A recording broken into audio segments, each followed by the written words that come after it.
നമ്മൾ നിലമ്പൂരിലെ തേക്ക് മ്യൂസിയത്തിലാണ് ഇപ്പോൾ ഉള്ളത്. വിശാലമായ പാർക്കിംഗ് സൗകര്യമൊക്കെ ഉണ്ട്. മഴയൊക്കെ പെയ്തുകൊണ്ട് പൊതുവെ ഒരു തണുത്ത അന്തരീക്ഷമാണ് നിലവിലുള്ളത്. ഇതിൻ്റെ പ്രധാന കവാടമാണ്. ഇതിൻ്റെ മുന്നൊരിക്കൽ 2-3 തവണ ഞാൻ വന്നിട്ടുണ്ട്. നമ്മുടെ സുഹൃത്തിന് വേണ്ടിയിട്ട് വീണ്ടും വന്നതാണ്.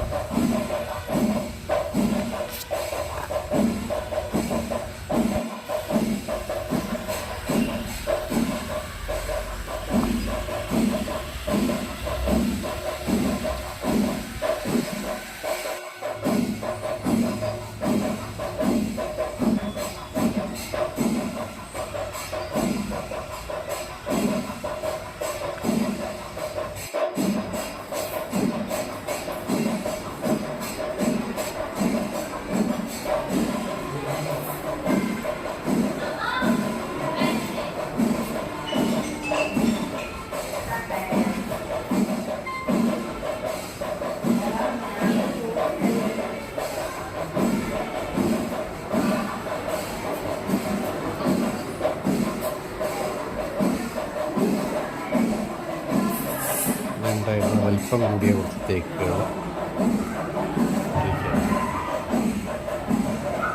ഇനി കാര്യമായിട്ട് നമ്മളിതിനെ കുറിച്ചൊന്നും പറയുന്നില്ല.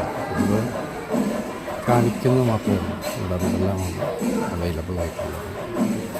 തേക്കിൻ്റെ ശാസ്ത്രീയമായ ഒരുപാട് വശങ്ങൾ ഇത് വിവരിക്കുന്നുണ്ട്. തേക്കിൻ്റെ വേരുകളുടെ പടലം എങ്ങനെയാണ് ഭൂമിയിലേക്ക് പോകുന്നത് എന്നുള്ളതിനെ കുറിച്ചിട്ടുള്ള ഒരു വിവരണം ഇവിടെ നൽകിയിട്ടുണ്ട്. അതിൻ്റെ ഒരു കാഴ്ചയ്ക്കുള്ള ഒരുക്കിയ കാര്യമാണെന്നുള്ളതാണ്.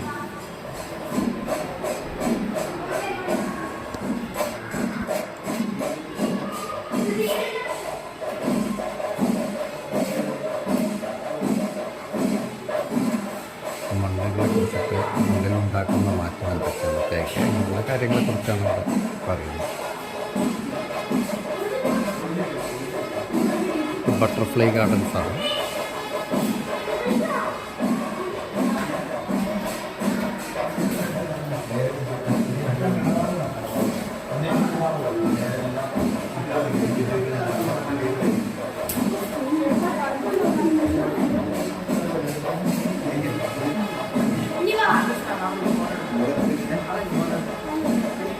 തേക്ക് ചരിത്രത്തിൻ്റെ സാക്ഷിയായിട്ടാണ് വിവരിക്കപ്പെടുന്നത്.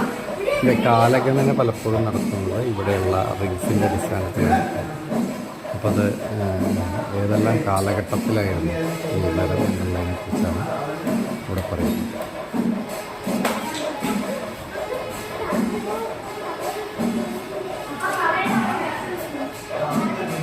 അതാണ് തേക്കിൻ്റെ കാതലാണ്, ഒരു അവശിഷ്ടമാണത്.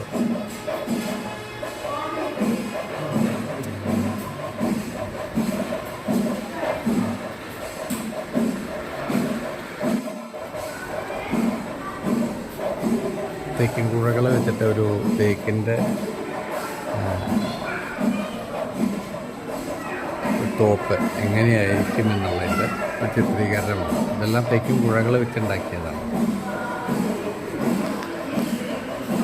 തേക്ക് എവിടെയെല്ലാം ഉണ്ട് എന്നതിനെക്കുറിച്ചാണ് പറയുന്നിരിക്കുന്നത്. ലാവോസ്, ഇത് നമുക്ക് ഈ തേക്കുള്ള സ്ഥലങ്ങളാണ്. ഭൂഗോളത്തിൻ്റെ മാതൃക ഉണ്ടാക്കിയിട്ടൊക്കെ കാണിച്ചിരിക്കുന്നത്.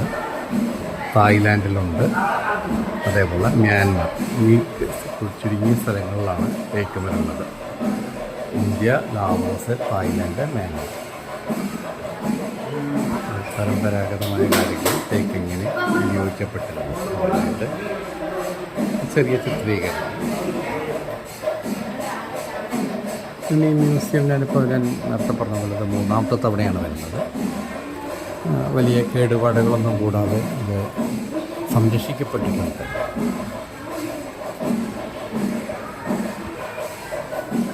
എങ്ങനെയാണ് ഉൽപ്പാദിപ്പിക്കുന്നത്, ഉൽപ്പാദനം എങ്ങനെയാണ് നേച്ചുറലായിട്ടുള്ള ഉത്തമവൃക്ഷം, കുറച്ച് കാര്യങ്ങളാണ് ഇവിടെ പ്രതിപാദിക്കുന്നത്. ഇത് തേക്കിൻ്റെ കായ്കൾ, അതായത് വിത്തുകൾ, കുരുക്കൾ,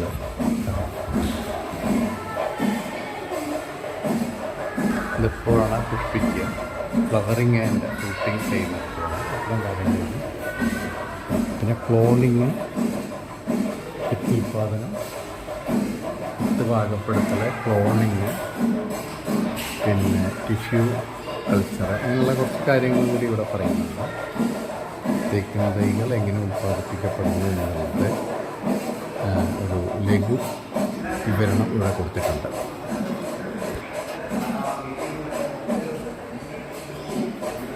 പ്രതിബന്ധങ്ങൾ എന്തൊക്കെയാണ് അതുമായിട്ട് ബന്ധപ്പെട്ടിട്ടുള്ള പ്രശ്നങ്ങൾ, തേക്കിൻ്റെ ഉള്ളിലുണ്ടാകുന്ന പലതരം രോഗങ്ങൾ, അങ്ങനെയുള്ള കാര്യങ്ങൾ, പോട്ട് റോക്ക്, റൂട്ട്, അങ്ങനെ പല കാര്യങ്ങളെക്കുറിച്ചിട്ട് ഇവിടെ വിത്തിൽ കണ്ടികൾ വരുന്നത്, കളകൾ, ബീഡ്സ്, അങ്ങനെയുള്ള കുറച്ച് കാര്യങ്ങളാണ് ഇവിടെ ചിത്രീകരിച്ചിട്ടുള്ളത്.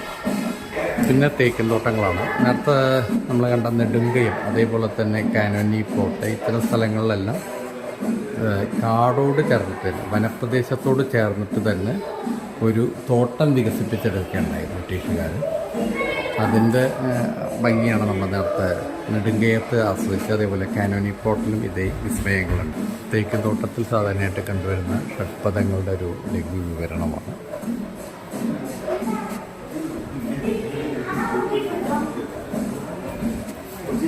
പിന്നെ വണ്ടുകൾ,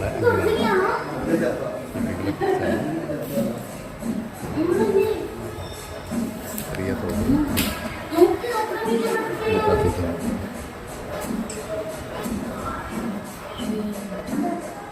ഇതിൻ്റെ കീടങ്ങൾ ഏതൊക്കെയാണ്, ഇലത്തീനി പൂക്കൾ, പുഴുക്കൾ, അതുപോലെ തണ്ടുതുരപ്പ്, ഇതെല്ലാം തേക്കിനെ എങ്ങനെയാണ് ബാധിക്കുന്നത് എന്നതിനെക്കുറിച്ച് ഒരു ലഘു വിവരം.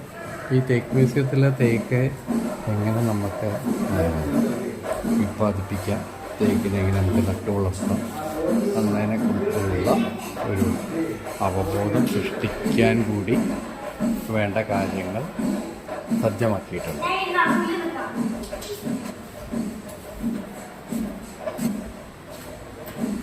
മേഖലയിൽ താല്പര്യമുള്ള തീർച്ചയായിട്ടും വന്ന് കണ്ട് കാര്യങ്ങൾ മനസ്സിലാക്കേണ്ടതാണ്.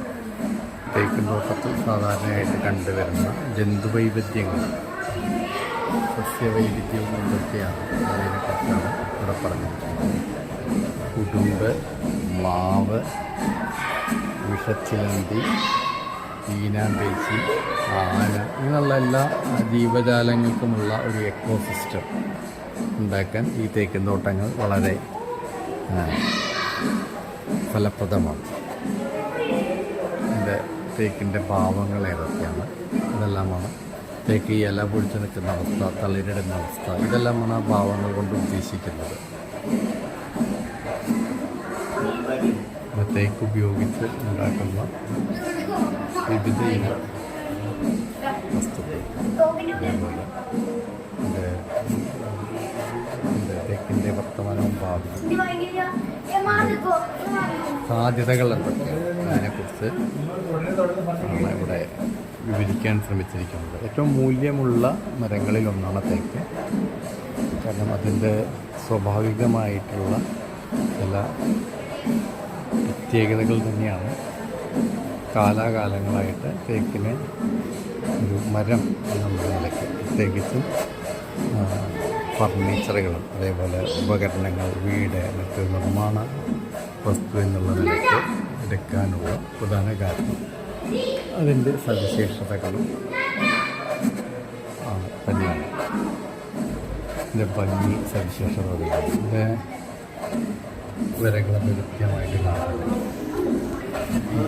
തേക്കിൻ്റെ ട്രാൻസ്പോർട്ടേഷൻ പണ്ടെങ്ങനെയാണ് ചെയ്തിരുന്നത്, ജലത്തിലൂടെയുള്ള തേക്കിൻ്റെ കടത്തൽ. പിന്നെ ഇത് ഹാർവെസ്റ്റ് ചെയ്യും. ഒരു പ്രായം എത്തിക്കഴിഞ്ഞാൽ തേക്കിനെ നമ്മൾ മുറിച്ച് ഉപയോഗിക്കും, ഫർണിച്ചർ മറ്റ് കാര്യങ്ങൾക്ക് ഉപയോഗിച്ച് അതിനെ വീണ്ടും നട്ടുപിടിപ്പിക്കുന്ന ഒരു സമ്പ്രദായം. പിന്നെ ഹാർവെസ്റ്റിംഗ് കൊണ്ടല്ല ഉദ്ദേശിക്കുന്നത്, അത് കൃത്യമായിട്ട് പറഞ്ഞിട്ടുണ്ട്. തേക്കിൻ്റെ തടിയുടെ ഗുണമേന്മയെ കുറിച്ചിട്ടുള്ള ഒരിതാണ്. ജാക്ക് വുഡ് എന്താണ്, ലോറൽ വുഡ്, റോസ് വുഡ്, തേക്ക്, അങ്ങനെയുള്ള പല മരങ്ങളുണ്ട്. അതുകൊണ്ട് കുറിച്ചിട്ടുള്ള ചെറിയ ചെറിയ വിവരമുണ്ട്. നിലമ്പൂർ തേക്കിൻ്റെ പ്രത്യേകത എന്താണ് എന്നുള്ളത്, വളരെ അടുത്ത് ഉള്ള റിങ്ങുകളാണ് അതിനുള്ളത്. താരതമ്യേന ഒരുപാട് കാലം നിൽക്കുന്നത്. 18 വർഷമായ നിലമ്പൂർ തേക്ക് എങ്ങനെയാണ്, 23 വർഷമാകുമ്പോൾ ഇത് കാതലിൽ വരുന്ന വ്യത്യാസമുണ്ട്. ഇതെല്ലാം ഒറ്റ നോട്ടത്തിൽ നമുക്ക് മനസ്സിലാക്കാൻ വേണ്ടിയിട്ട് ഇവിടെ സജ്ജമാക്കിയിട്ടുണ്ട്. ഡീഫോമിറ്റീസ് എന്തൊക്കെ, എങ്ങനെയാണ് അതിൻ്റെ ഡീഫോമേഷൻസ് വരുന്നത്, അതിന് വരുന്ന ചില പൊള്ളയായ വശങ്ങൾ എങ്ങനെ സംഭവിക്കുന്നു, അതിൻ്റെ ഒരു ലഘു വിവരം നൽകിയിട്ടുണ്ട്.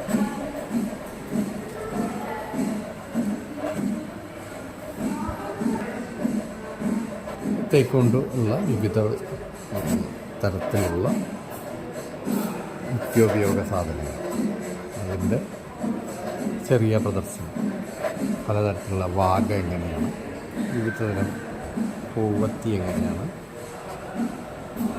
വെണ്ടയ്ക്ക് എങ്ങനെയാണ്, കാഞ്ഞിരം ഇതെങ്ങനെയാണ്, ഈട്ടിയാണ് എനിക്ക് കണ്ടതിൽ ഏറ്റവും ഒരു രാജകീയമായ പ്രൗഢമായ മരമായിട്ട് തോന്നുന്നു. പിന്നെ ഇരുളുണ്ട്, ഇരുള് കുറച്ച് കനം കൂടുതലാണ്. പിന്നെ കരിമരുത്, അങ്ങനെയുള്ള വിവിധ തരം മലകളുടെ കാതലുകൾ ഇവിടെ പ്രദർശിപ്പിച്ചിട്ടുണ്ട്.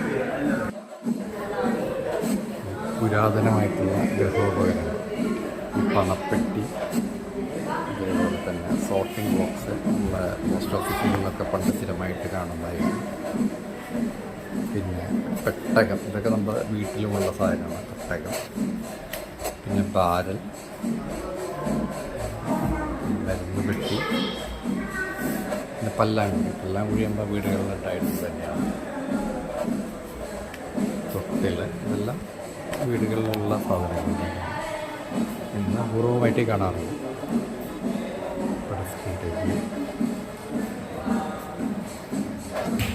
Top desk